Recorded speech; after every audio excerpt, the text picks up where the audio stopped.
তোমরা কি জানো তোমাদের ফোন একটা পোর্টেবল মাইক্রোস্কোপ? কিভাবে করবে?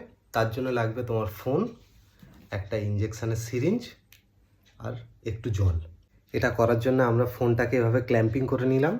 এবারে একটুখানি জল নেব, তারপর ধীরে ধীরে আমরা এখানে জলটা দেব।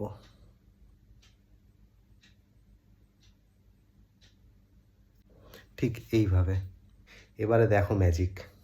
এবারে যদি হাতটা আমি এখানে নিয়ে যাই, দেখো, এটা কোনো পাহাড় না, এটা আমার হাতের রেখা। ওয়াও!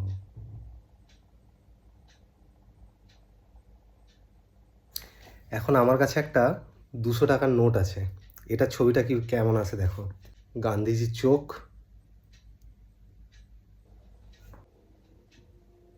200 শূন্য।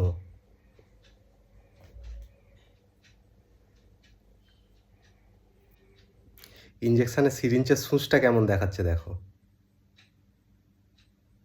এখানে অ্যাডহেসিভ ফোর্সের জন্য জলের ফোঁটাটা লেন্সের সাথে আটকে আছে এবং গ্র্যাভিটির জন্য ওটা যখন নিচের দিকে টান পড়ছে তখন ওটা স্ফেরিক্যাল আকার ধারণ করছে। এর জন্য কি হচ্ছে, একটা কনভেক্স লেন্সের আকার নিয়েছে।